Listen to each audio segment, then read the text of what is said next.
monde, bienvenue sur AOS Geeks. Pourquoi jouer et collectionner les Daughter of Cain? C'est la question à laquelle on répond aujourd'hui.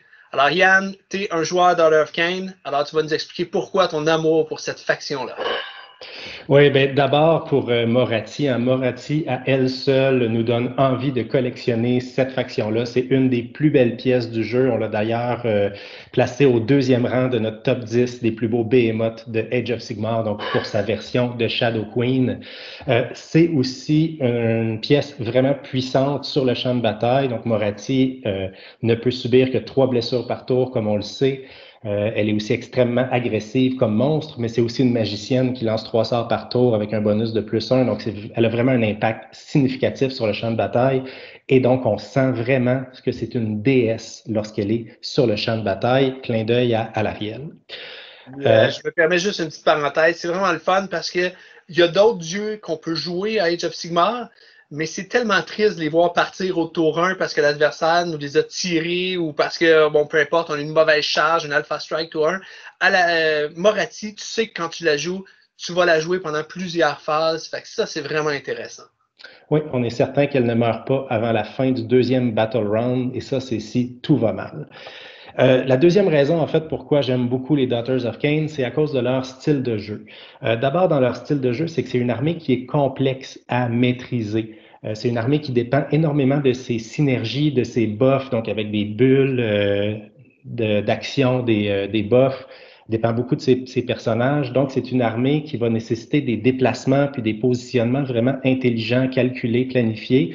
Donc, c'est une armée qui est difficile à jouer, mais qui est très gratifiante quand on la joue bien parce qu'elle peut être vraiment très compétitive lorsqu'elle est bien jouée, sans être brisée, c'est-à-dire sans être là dans le God tier. Quoi qu'il y ait une liste en ce moment là, avec les Bloodstalkers qui semble assez redoutable, là, qui peut tirer en face de héros et ainsi de suite, mais jusqu'à maintenant, les résultats de tournoi qu'on a vus ne la placent pas comme une armée là, broken comme les Séraphons, mais elle a un potentiel vraiment intéressant dans les mains d'un bon joueur.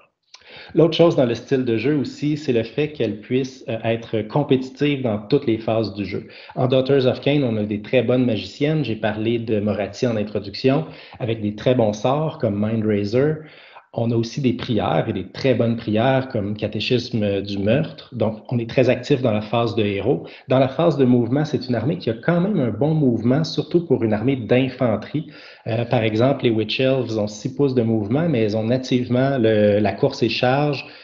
Avec le tableau des Blood Rights, qui est le bonus de faction des Daughters of Cain, on relance les jets de course de 1 au tour 1, relance les jets de charge de 1 au tour 2. Donc, on a vraiment une belle mobilité. On a des Kinérailles qui peuvent apparaître sur le champ de bataille, donc être déployées là, dans le ciel au départ. Elles ont 14 pouces de mouvement avec vol. Moratti aussi vole et se déplace rapidement. Donc, c'est vraiment une armée qui a un bon mouvement. Sur le plan du tir, on a les Bloodstalkers qui maintenant, donc les Mélusailles avec des arcs qui maintenant ont vraiment un très bon tir, très redoutable, en particulier lorsqu'on les synergise avec l'habilité de Moratti. Et sur le plan finalement du corps à corps, on le sait, le corps à corps, c'est la phase de signature, c'est la grande force des Daughters of Cain avec leur buff et tout ça. Là, elles sont extrêmement puissantes au corps à corps. Donc, c'est une armée qui joue de manière très compétitive dans toutes les phases du jeu. Le troisième élément, donc la troisième raison pourquoi j'aime les Daughters of Cain, c'est pour le fluff. Hein. C'est l'armée du vrai culte du sang. Hein, Khorne? J'ai hâte qu'on puisse rejouer pour que Korn te montre que tu te trompes ici, mais bon, oui, ok, vas-y.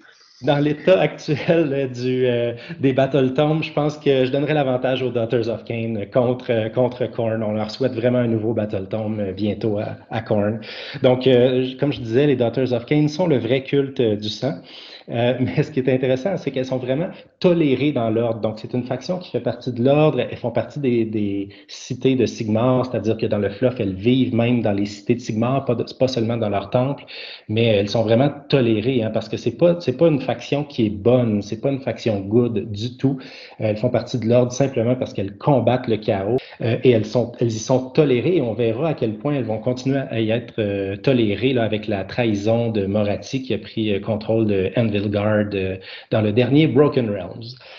Voilà, donc très belle armée que j'aime beaucoup collectionner, que j'ai très hâte aussi de vous montrer dans un Battle Report sur la chaîne lorsque la situation socio-sanitaire nous le permettra. Ah oui, c'est vraiment une superbe armée. Et vous, pourquoi est-ce que vous aimez les Daughter of Cain? Qu'est-ce qui fait en sorte que vous appréciez les collectionner et les jouer? On aimerait vous lire en commentaire.